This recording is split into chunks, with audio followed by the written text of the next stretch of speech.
Thank you, Seattle Public Library, for once again hosting this unique event. Before showing the pictures of the year, I'd like to talk a little about photo editing and show you some newspaper pages. We'll start with a normal front page, this one from November 27th. The centerpiece is a story by photographer Ken Lambert and reporter Daisy Zavala about a family whose dairy farm flooded in the night and their struggle to save their dairy cows. Unfortunately, 44 dairy cows were lost in the flood. Ken shot many photos that day, but photo editor Angie Gottschalk and I were really drawn to this one for the lead position. Ken is working close to the family, but they are completely in their moment. They know he's there, of course, but it's as if he's invisible to them. In this lead photo, their faces tell so much, and the background adds important context. Afterwards, Ken put up his drone and set the wider scene of the farm and its landscape. In combination, these photos are storytelling, have a great sense of place, and a whole lot of heart. I also want to point out the page design, which is understated and effective. Also notice the overline and the main headline. The words were written with the story and the photos in mind. Headline words and pictures working together. How can you not read the story? We'd consider this a really good front page for a normal day. And then there's an abnormal day, January 6th. There may have been a script for this day, but we didn't have it. I have worked for many years with A1 news editor Melissa Davis and A1 designer Rita Wong. They are great sounding boards and a pleasure to work with. That history really helped us on January 6th. We're all working remotely, of course, watching as the situation goes from bad to worse to chaos. Before the outcome of the day was even known, an avalanche of wire photos was already pouring in. We also had 2 staff photographers in Olympia for a related protest. We added 6 more inside pages for the story. The key starting question always is, what will be the lead photo on A1? We kept coming back to this photo of a Capitol police officer being swept aside by the mob breaking into the building under a Confederate flag. We also added the smaller photo of police making arrests to show that they eventually regained control. We know that readers often look at the photos first and later return to the written stories, so the photo sequence has to make sense on its own. For the 6 inside pages, a simple beginning, middle, and end approach made sense, and we went with it. The first inside page is the Trump rally, leading with this Orwellian scene and paired with the image of Trump raising his clenched fist. On the facing page, the mob is storming the Capitol and overrunning Capitol Police. Turning the page, with a story quoting local congresswomen, we go inside the Capitol as the insurrectionists break in, and one drops from the balcony onto the House floor. We also had 2 photographers in Olympia when a group of Trump supporters tried to storm the governor's mansion. We led with Alan Berner's sobering photo of a lone state trooper trying to slow them down, paired with Ken Lambert's picture of a standoff on the porch. And on the last 2 pages, a double truck where we can run a big photo across the gutter, a photo that captures the tenseness and fear inside the House chambers before the members were evacuated to safety. Add in some looting, the return of authority to the halls, and we're done. 13 photos across 7 pages. Let's hope this kind of day remains abnormal. And now, let's look at the Seattle Times 2021 Pictures of the Year.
I'd like to introduce you to our first speaker, Amanda Snyder.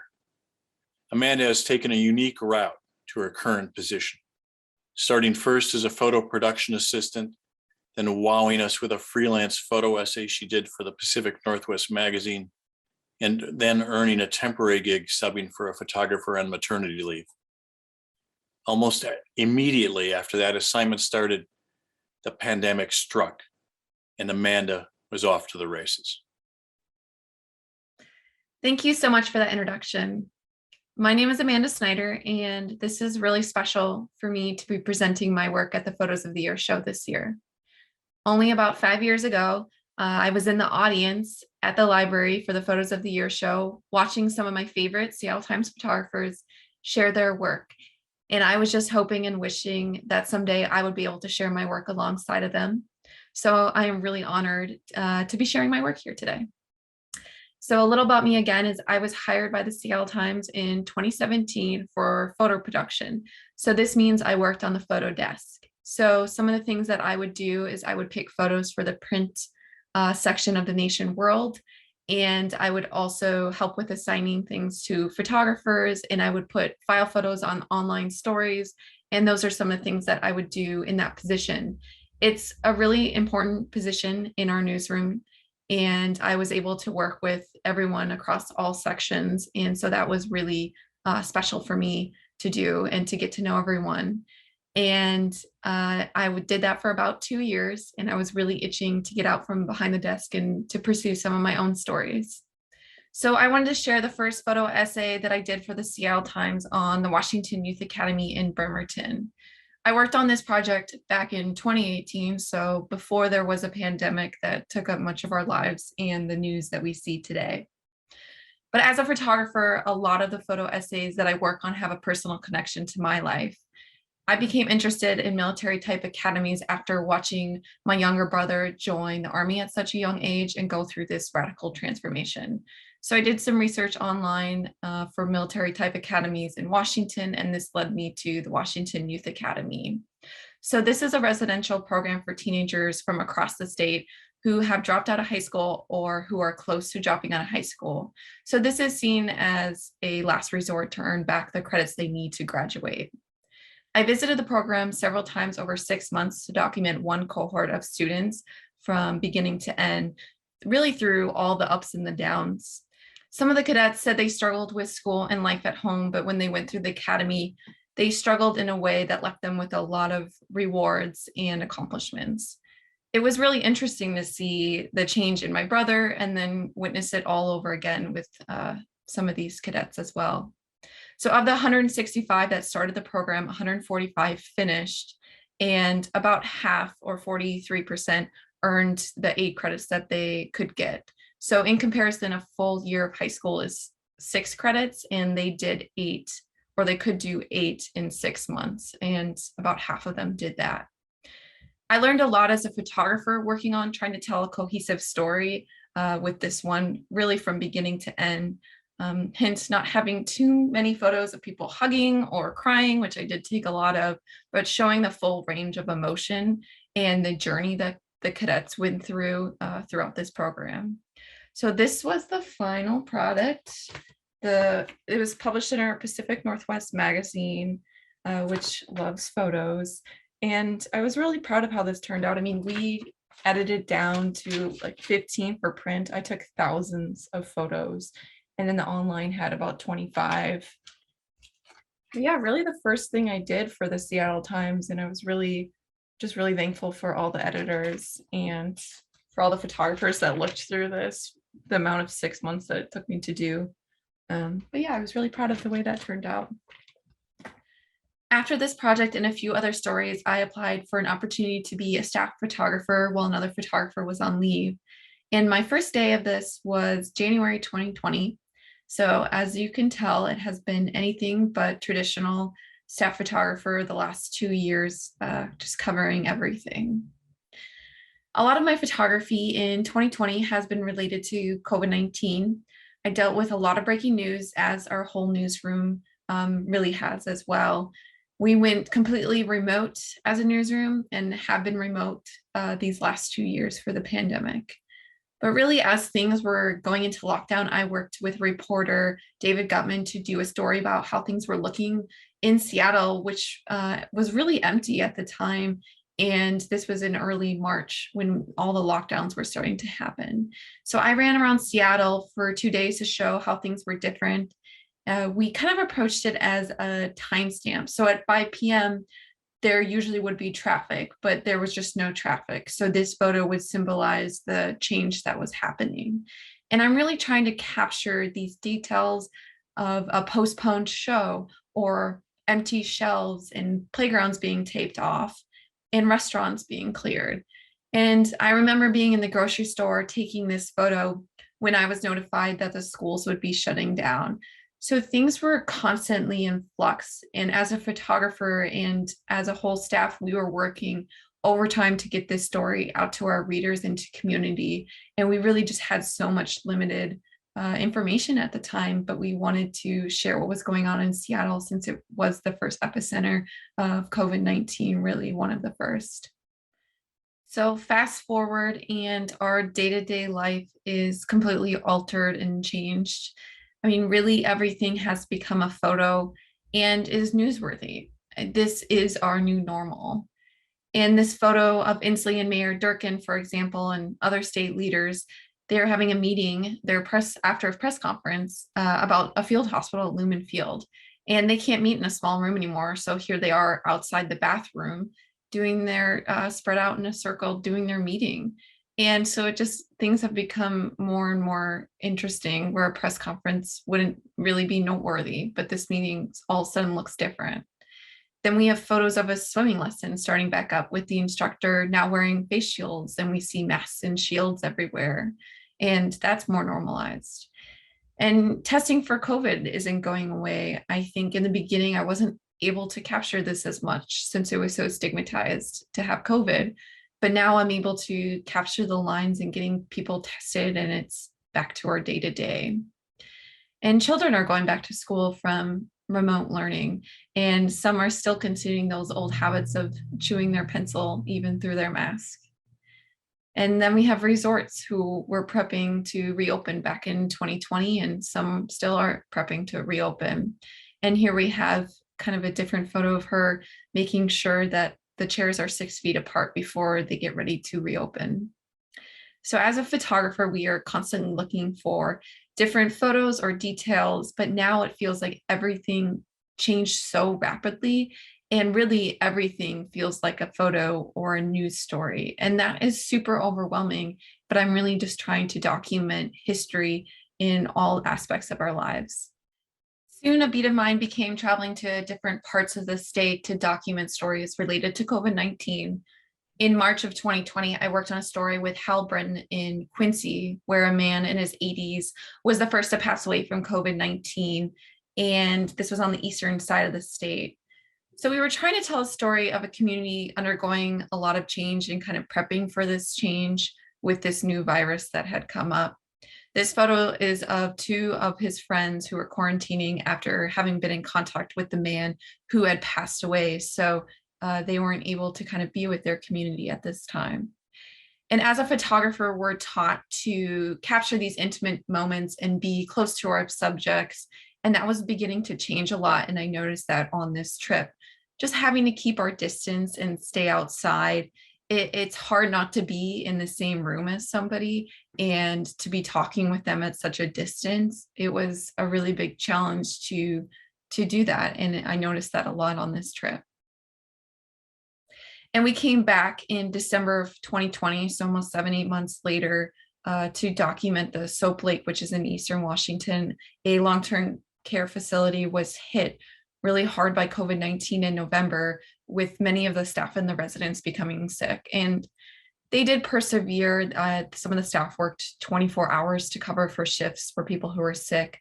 But unfortunately, of the residents that got sick, 31 of them got sick, 15 had passed away. And when we met up with them, they were getting ready to furlough some of the staff because there was too many empty beds. So it's interesting to be there in March of 2020, where the first death had happened from COVID-19, and to come back so many months later and follow up with this facility that was just hit so hard by COVID-19, and even some of them are still recovering from this. It was just really sad of a story to cover in 2020. And then a big story of 2021 was vaccines and vaccinations. So I worked on a story with Evan Bush where we went out to Stehekin and Holden Village, which are some of the most remote places in Washington. They're off Lake Chelan, and you have to drive and then take a couple-hour boat ride to get there. So there's no roads to get there. And so we were following these two paramedics who were giving out the second dose. They had gotten the boat to take them out there and had set this whole thing up to give out the vaccinations for the village and then for Stehekin. And tourism was really big, so they hadn't had any tourism that had come through. And while they're isolated from COVID, they're also just isolated from the world in general. So they were really looking forward to these vaccinations. And they invited us along to be able to capture the residents getting their second dose. And they had said that they felt a lot of relief getting their second dose. Another big story of 2021 after the vaccinations was the reconnecting of families and friends. And I worked with this story with photographer Erica Schultz, and we did a call out to find some people that were reconnecting. And this is a photo of Chelsea and Michael Cooper, who with their 15-month-old daughter, Rosemary, and they're meeting Anne, her grandmother, for the first time. They hadn't seen each other since she was a week old. So they had done a bunch of Skyping and FaceTime over the last year, but this was reconnecting with the grandmother and the grandfather. And this was at SeaTac Airport. So she was apprehensive, but clearly she did warm up a little bit after that. So I'm at a group called Women United, which is a group that serves and supports grandmothers who are raising their grandchildren. And they had all just been vaccinated. So they were about to get together in person to celebrate the 7th anniversary of their engagement center and one of the founder's granddaughter's birthdays. So this was really special. They had all made masks and about to throw them up in the air to kind of show that they are less anxious about COVID with the vaccinations. And little be known that we would still be wearing masks, but it was a really nice moment. And then along with adult vaccines later came vaccines for children. And I really love this photo because everyone can remember being scared of getting shots when they were younger. And the mom is just so relieved that her daughter is able to get the vaccine, but you know that she's scared to get it as well. Lastly, I want to talk about working and photographing in hospitals throughout this pandemic. I was really advocating early on to go into a hospital to be able to document that. I didn't think we were capturing the full extent of the pandemic and showing all the hard work that the medical staff was putting in. So I raised my hand pretty early on. And I've been in downtown hospitals and rural hospitals at this point, but every time I am so anxious to be there, even with all the gear and the masks that I put on.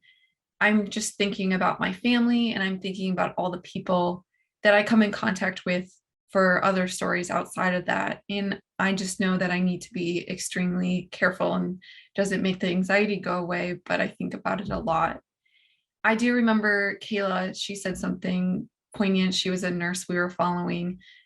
She said, like, we are here every day and that this is our reality. And it made me truly appreciate the hard work they were putting in. And I'm only there for a few hours. They're there every day doing this work. So it's emotional seeing people on ventilators. And I know that some of their family aren't even able to come in and see them. So it just makes the work all the more important when I'm there.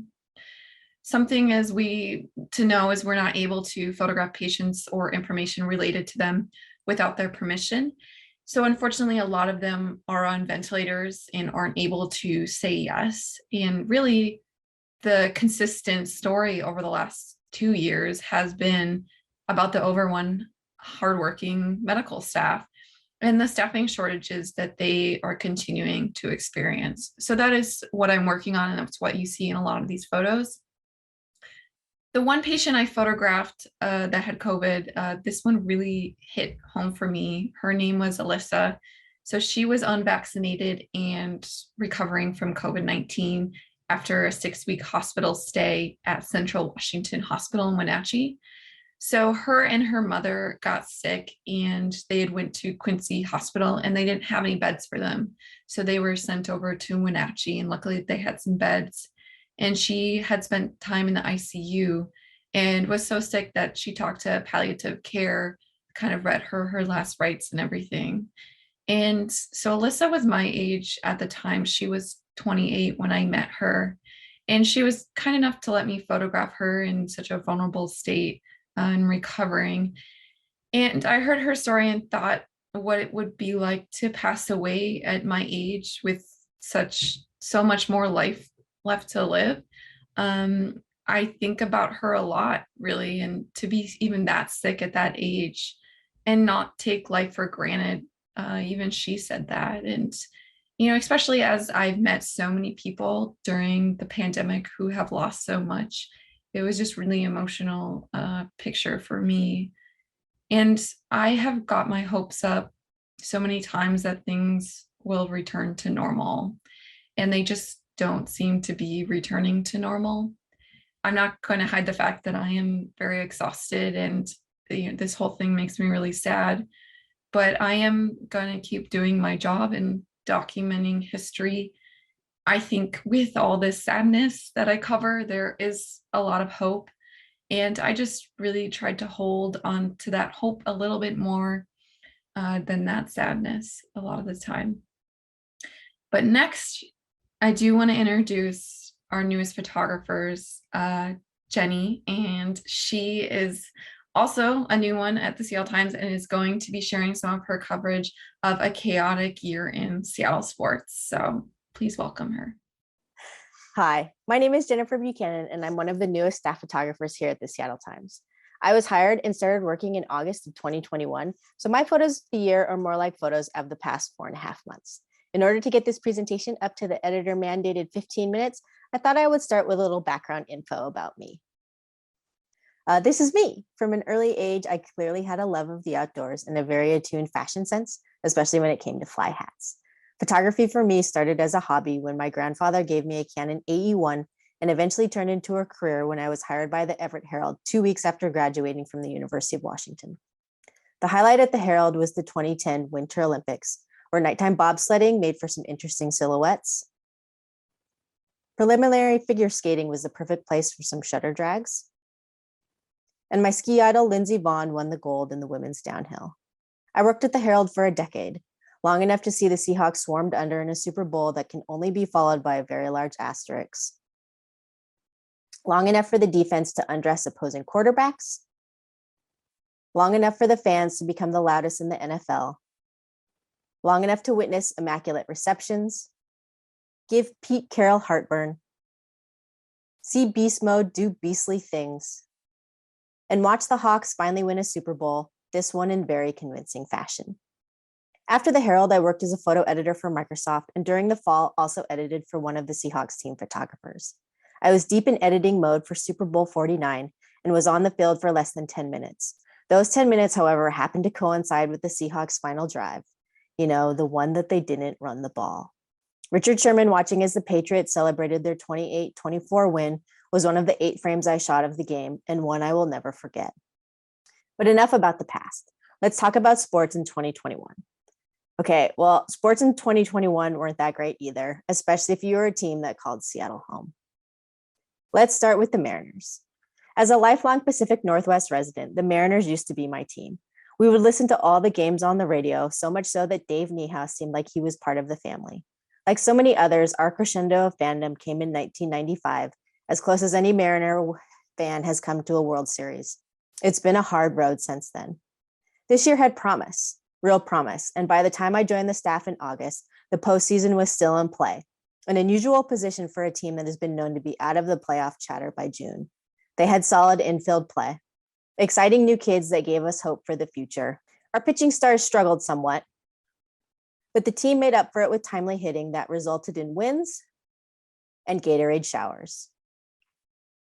Then came the final series of the season. The goal was simple: win the first 3 games and they would be assured at least of a 163rd game. The first game of the series felt like a legitimate playoff game. More than 44,000 people packed T-Mobile Park. Yellow Believe signs were everywhere. Abraham Toro came sliding across the plate for a run in the second inning, a huge smile on his face. But unlike so many one-run games that the Mariners have won in the season, they couldn't come back from 2-1, as the final out saw Jared Kelenic slam his helmet to the ground in frustration, while the Los Angeles Angels pitcher celebrated in the background. The Mariners would win the next game, but then lose the final game of the season and miss the playoffs for the 20th consecutive year. Soccer has always been one of my favorite sports to photograph. I'm not a fan of the acting, but the action is superb, and the lack of helmets means we can see their faces and their purple hair. It was very fun to see the Rain play at Lumen Field this season before a packed house, and will be even better to see them there all of next season. I hope you can join us. Seattle versus Portland is always a sight to see. The Sounders continued their winning goals and stoppage time mastery with precisely that against Santos Lagunas in the League's Cup. Newcomer Leo Chu put Seattle on notice with his first home goal against the Whitecaps. And hometown favorite Jordan Morris returned to play after tearing his ACL in February, after initially being ruled out for the whole season. Even the other team congratulated him when he walked onto the pitch. In a sport where tempers are almost never checked, seeing this made me feel good about the world. The Sounders limped into the playoffs after a stellar first half of the season. They played Real Salt Lake in the first round. Following 120 scoreless minutes, the game went to a shootout. In what I can only call one of the best decisions by our editors, we sent 2 photographers to the game. Dean Rutz was in the south end and I was in the north. For whatever reason, photographers were not allowed to switch sides of the field this year, meaning that as time ran out and it became increasingly clear that the game would be decided on kicks, one of us would be very close to the penalty kick goal while the other would be 120 yards away. 120 yards away from the action is not a place you want to be. It's just too far. It was decided that the kicks would be on the south end. Cool. Dean would be the Times photographer in the much better position, and I would be locked in 5 million miles away. But like I said before, thank goodness for great staffing decisions, and thank goodness even more for having teammates you can trust like Dino. The Sounders lost on kicks 6-5. Kellen Rowe's kick was stopped by Real Salt Lake goalie David Ochoa, and Stephen Fry got a piece of Salt Lake's winning kick, but not enough to stop it from sneaking into the goal. Excitement was high for Seattle's newest major league team. For my decade at the Herald, I shot the Everett Silvertips, who are a minor league hockey team. Minor league hockey is nothing like the NHL. Just the speed at which they play is incredibly different, not to mention that in the NHL, there's actual passing. They don't just dump the puck off and hope for the best. Got my feet wet with a quick trip to the frozen north to shoot a preseason game against the Canucks, and then it was off to Vegas to shoot the franchise's very first game. Now, I don't know about you, but showgirls at a hockey game, heck, showgirls anywhere not at a showgirls show, is a new one for me, but it's Vegas, baby. Anything goes. The Kraken played like an expansion team, and what is becoming a common thread lost 4-3. Their first goal, unfortunately, went away from me, but the celebration turned my direction, which came together for a nice frame. 11 days later, the Kraken played their first home game at the beautiful $1.2 billion Climate Pledge Arena. Fans were excited to see the building. I accidentally wandered into some players warming up with a soccer ball. The puck dropped at home for the very first time, and the Kraken lost 4-2. Here are some more photos from what can only be described as a disappointing first season. Okay, so that's not a hockey photo, but I shot it on my way to a hockey game, so we'll count it. Ryan Donato tries to get one past the human wall that is the spectacular Marc-Andre Fleury, the flower. Goaltender woes, water edition. Pucks in the air, and pucks going into the goal. And now for the University of Washington part of our program. We'll start with football. Everything started out sunny. UW had a young, vibrant head coach in Jimmy Lake who came out of the tunnel for the first time in 2021 with a clap and a smile. But things turned ugly when the game started. Guys couldn't hold on to passes. The Grizzlies quarterback sailed into the end zone and was mobbed by teammates. Lake walked off the field in disgust, and Montana celebrated their victory on the W at midfield. The next few games were better with wins against Arkansas State and Cal. And then came a killer against UCLA, a 24-17 loss that the Huskies were in until the final few minutes of the game when UCLA defensive back Devin Kirkwood intercepted a pass intended for Jalen McMillan at the 4-yard line. Then the Ducks came to town, and so did the rain. The Huskies still couldn't hold on to passes. And at the end of another loss, Jimmy Lake would have to physically remove his players from the field as they started to jaw with Oregon. It was an ugly scene, and apparently I was not the only one to think so, as Lake would be fired 8 days later. The next home game, the Dogs had a new interim head coach, Bob Gregory. But things didn't go much better, especially for Dylan Morris here, taking a helmet to the chest. After a loss to Colorado and Boulder, the Huskies returned for the last game of the season, where they hoped to soar like a bird in the Apple Cup. But the Cougars totally took it to the Huskies, smashing them for a 40-13 win. Students and fans rushed the field as the players hoisted the Apple Cup high. The jury is still out on how good the UW men's and women's basketball teams are. Both had COVID issues and were idle for parts of the season so far. Here are a few frames from games in December. Purple Huskies versus Red Huskies in a block shot by the Red guys. A very Kraken-esque rebound. Husky center Nancy Mulkey is 6'9". She's a beast. She's amazing. And when you shoot her from a floor remote, she looks even taller. Basketball players have hops, even when we're on the dribble drive. And then you can shoot a decent dunk photo. And then you can shoot the same dunk photo with a remote, and all of a sudden it gets so much better. Now there's one final team, and maybe the most disappointing given the expectations coming into the season. I'm talking Seahawks football. I haven't missed a Seahawks football game since 2004. From 2004 until the 2013 season, I photographed every home game for the Everett Herald. Starting in 2014, my role changed from photographer to photo editor when I began editing for the fantastically talented Rod Marr, who was one of the Seahawks team photographers and in the distant past, a photojournalist for the Times.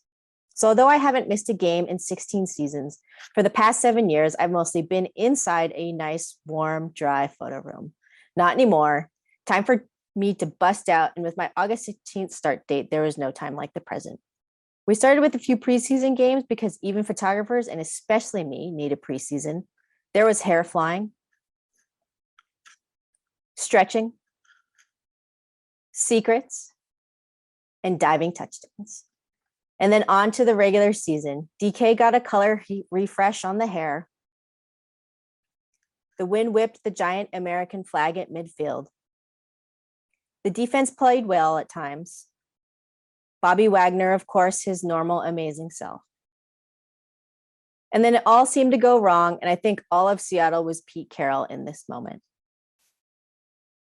The thing about football is it's an incredibly long season, and the next week brought another game, this time in the architecturally surreal US Bank Stadium in Minneapolis. Pete warmed up in lockstep with Quandre Diggs. DK with the pylon dive and the touchdown. Once again, it seemed to all be going well, and then it didn't. In the second half, Ross got tossed around like a rag doll. DK missed a catch late in the fourth, and the Hawks lost another. Next week in the Bay Area, it was a hot, hot day. It was October, but the temperature on the field was a blazing 95 degrees. I was hot, but so were the Seahawks, scoring on a diving DK touchdown again, sacking and eventually knocking out Jimmy G, who would not return for the second half of the game, an Irish jig dancing Alex Collins. I needed to drink like 5 gallons of water after the game and yelled at myself for not bringing sunscreen, but it was a good win. A short week brought a Thursday night game and the action green uniforms. If there is a color that Canon cameras do not like, it is action green. Nikons do well with it, but unfortunately Canons go yellow or very blue in an instant. It's a tough color. Another knock against the action green, it's the color Russell Wilson was wearing when he got his finger mangled by the arm of Aaron Donald in the third quarter. It's almost as if Tyler Lockett knew his quarterback had been hurt on this play. Next home game was against the Saints. At first, the offense looked good and the cheerleaders agreed. But then Rashad Penny and seemingly the entire season was flipped upside down with another loss at home. This is one of my favorite images I've shot so far for the Times. DK had just scored on a 16-yard reception from Geno Smith. He celebrated by giving the goalpost a great big hug. I loved it. The refs did not. Metcalf was penalized 15 yards on the play. All eyes were on the middle digit of Russell Wilson's right hand when he finally returned to the field in Seattle. It looked very red and still very swollen, and the Seahawks dropped the contest to the Cardinals. Away games are always fun. There's new backgrounds to work with and new angles to try. The defense and special teams played pretty well against Washington. But if you don't score points, you probably won't win games. December brought the return of the gray pants, and at first it looked like it might have been a bad omen as Joey Bosa knocked the ball loose from Russell Wilson. But another win over the 49ers, followed by a win against the hapless Texans, and it was full speed ahead on the gray pants. A note about the Texans game, Houston has a retractable roof stadium, but before 2020, the last time they had opened it was in 2014. It was a lovely December day in Texas, and I, for one, was glad to play with some interesting light. This is Seattle, right? It should be raining, not snowing, but snow it did. I've seen John Deere's clear snow from Lambeau Field, but I've never seen one clear snow here. And this operator definitely had their work cut out for them. I probably wasn't as creative with the snow as I should have been, but honestly, I was just trying to stay warm. I think DK was also just trying to stay warm. His normal midriff length sleeveless hoodie replaced with a shirt that had actual sleeves. Wilson with the long TD pass. I love shooting photos of Pete Carroll. He's just so incredibly expressive. Eventually the snow subsided, and instead of cool backgrounds, we were just left with cold. The Seahawks should have beaten the Bears, but instead former Seattle tight end Jimmy Graham hauled in a 15-yard touchdown pass with two defenders all over him for what became the winning score. It was a hard year for Seattle sports. Well, that was the end of my 2021. I had an extremely fun and exhausting fall, just the way I like it. Very much looking forward to 2022 and all the adventures to be had. I've already shot 2 amazingly fun assignments this year: staffing shortages and issues opening up all of the Stevens Pass ski area terrain, and the struggles that the city of Leavenworth faced while trying to dig out from record snowfall. I feel that my official title should now be Jennifer Buchanan, Seattle Times Snow Correspondent. Thank you all very much for watching. And now it is my honor to introduce our video team's work. I want to thank Ramon Dompour for editing a year's worth of video storytelling. Here are the Seattle Times videos of the year.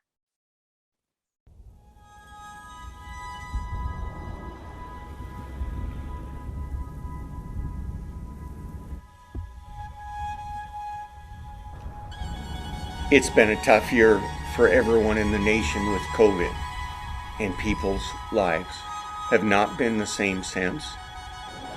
We woke up one day and the world was sick. We got the test back. This thing is going to change everything, and we stood in just stunned silence. It felt like we were locked up and that there was no key to get out. It was just isolation. Totally, that's what it was. I have to believe that we're all resilient. We're ready to be done.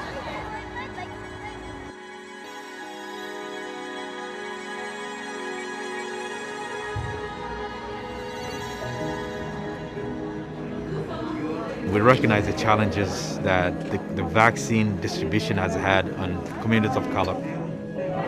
There is a large immigrant refugee seniors in Southeast Seattle, where a lot of them might not have access to a computer to make appointments. So we decided to bring the vaccination to them. We need to get a lot of more information into the community and for them to understand the safety and efficacy of the vaccine itself. There's nothing like the experience of being on the bed to inform a caregiver who stands beside it. You know, true empathy of the experience for the patient and for the family. Being on my side of the bed is a welcome change from the last year. There are a lot of conversations with yourself to say, we need to be okay with this if this is as good as it gets. Mom got sick first, then my dad. You hear so many people talk about numbers and they don't see people as people. It wasn't their time to go. They should still be here. you know? The thought of closing the door never come to me until the pandemic hit. It's from few weeks shutting down to months, and don't know when that we're going to get out of this.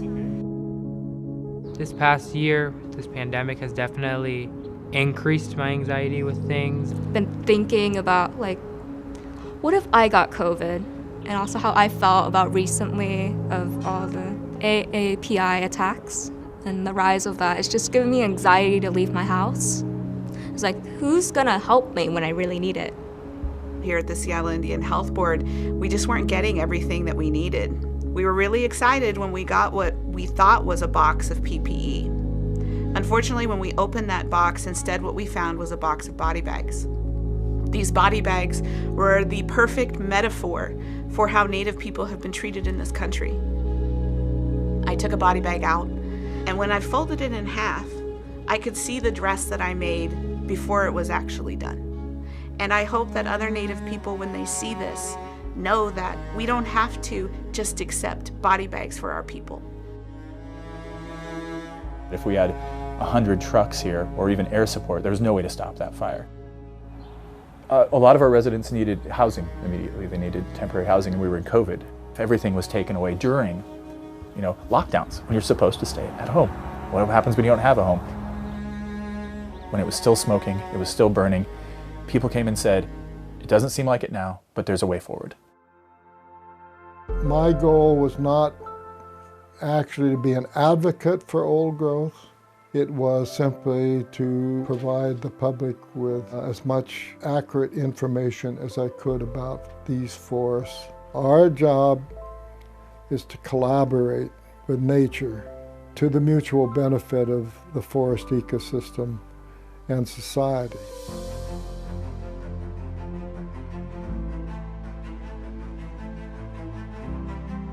My dad was a refugee from Vietnam. They came during the fall of Saigon, and they got here in like 75. It's deja vu again. The fall of Kabul and all that stuff, it just played out, and I saw the planes and I was like, oh my God. And Nathan's like, Dad, that's exactly what happened to you. We're trying to demonstrate how private sponsorship programs can be refugee-to-refugee solidarity through those shared experiences. You can tell when you look at them that somebody loves them. Somebody has taken enough care to capture their image through the eyes of other people who love them. Black farmers used to have this major part in farming in America, and less than 1% of farmland is owned by Black farmers. Black and brown youth would paint themselves into their surroundings, as a way to say that they exist. Growing up, it was hard to not be the model of a ballet dancer. For Black men in ballet, we're historically known to be strong, manly partners, and I never fit that mold. I've been told many times I need to be more manly, I need to stand up and be bigger and stronger, and so now I'm reflecting on who I am and who I want to be as a person. There is no one time for trans people or non-binary people to come out in life. It happens at any time throughout a person's lifespan, and it's impacted or informed by so many different factors. Our young folks, they don't bat an eye. And the challenges that we most commonly see are actually with adults who impose their beliefs and values on young people. It's not something that has to be a surprise to you.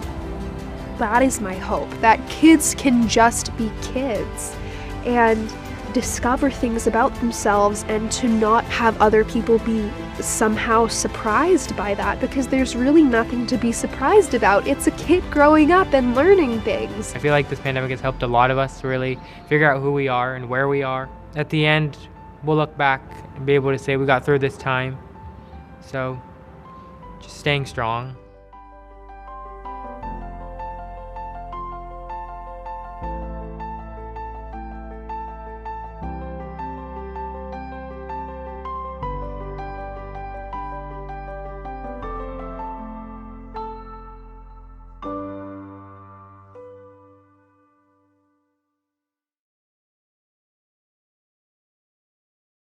All right, everyone.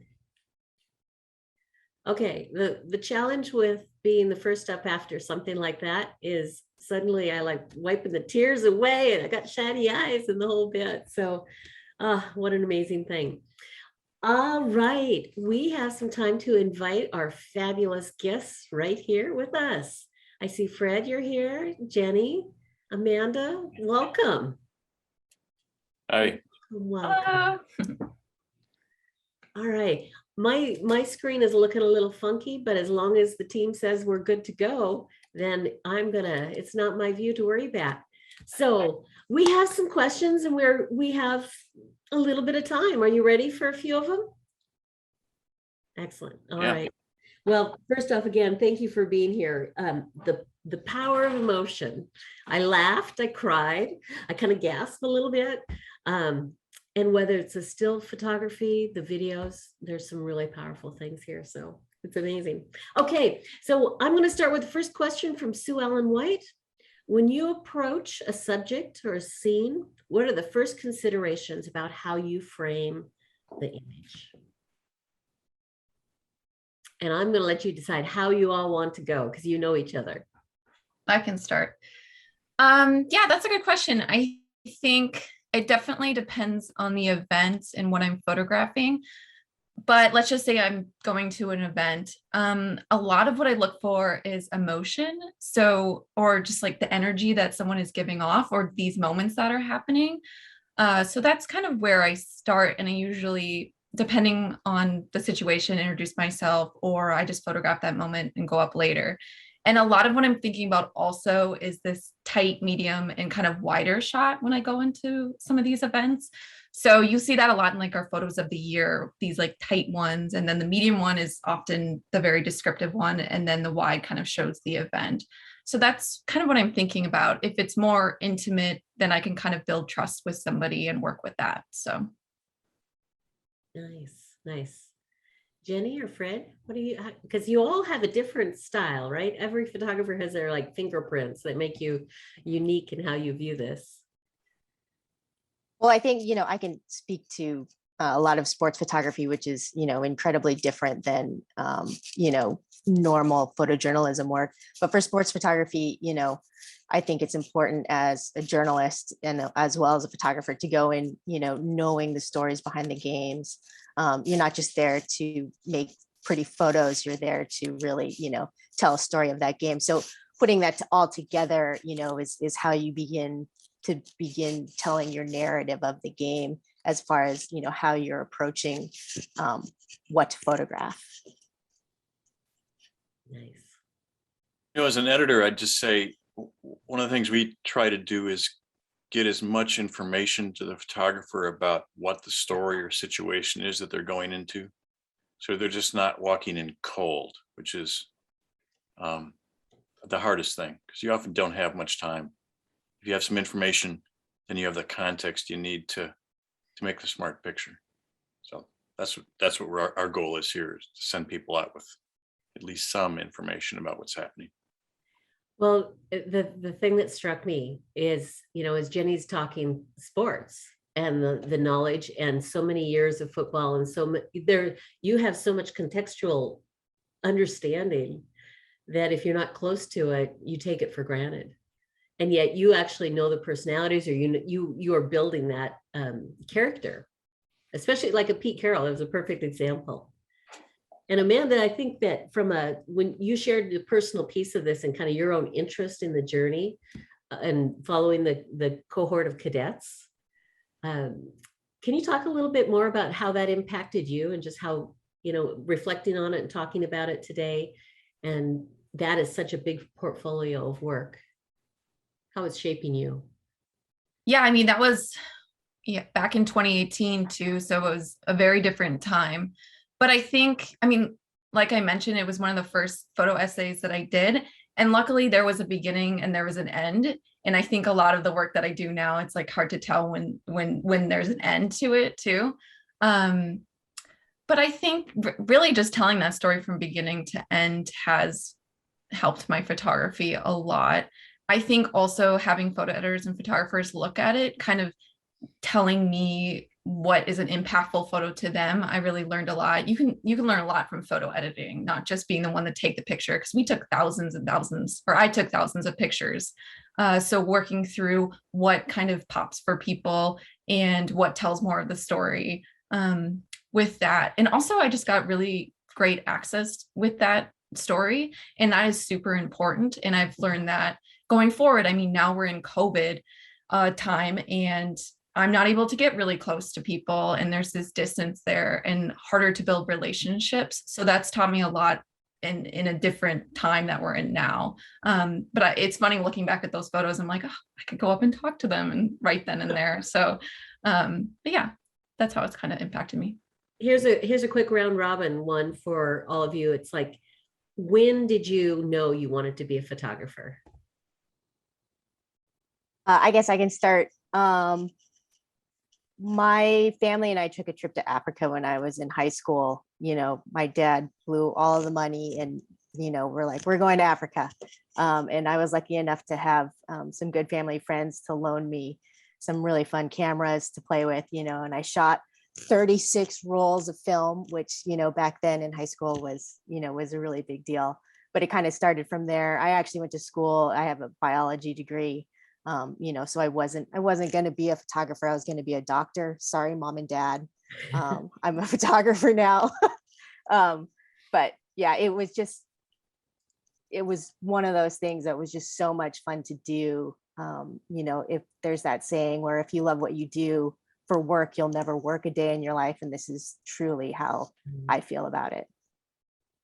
That's a gift. That is special to have that type of career. Yeah. I started taking pictures. I remember being in the darkroom in high school and really loving that, and getting all my friends to be a part of these kind of photo projects that we had to do. And then I got my first camera, thanks mom, and started taking pictures. And one day, I think it was a teacher that said, do you ever think about making this a career? And I was like, balked. And I was like, no. And then here comes college, and I knew I wanted to do journalism because I've always been interested in telling stories, and I could never find one job I wanted to do because I was so interested in different things. So I was like, oh, I'll just learn about them all and do stories and connect with people. And so I wanted to do broadcast journalism. And then I remember I do not want to be in front of a camera, even though I am now. I did not want to be in front of the camera. So I kind of gravitated towards visual journalism, but I was like, I want to be behind the camera, working with people and telling these stories. So it was more the love of journalism. And then I've also just always taking pictures and been artistic and combining those. And then I think when I joined the newspaper and got enough confidence to take pictures of people, I was like, this is it. Fred, I want to know you. Yeah, you know, I was really lucky. I was well into adulthood. I was out of college and working a variety of jobs and traveling around, and I went to visit my brother, who was living in Oregon at the time, and borrowed his camera just out of curiosity. And I put that camera to my eye, and it was like a light bulb went off. And honestly, it just moved me, and I really immediately liked taking pictures of people. So that really led to telling stories with photos and about people. So that was a long time ago, but yeah, it's really changed my life, obviously.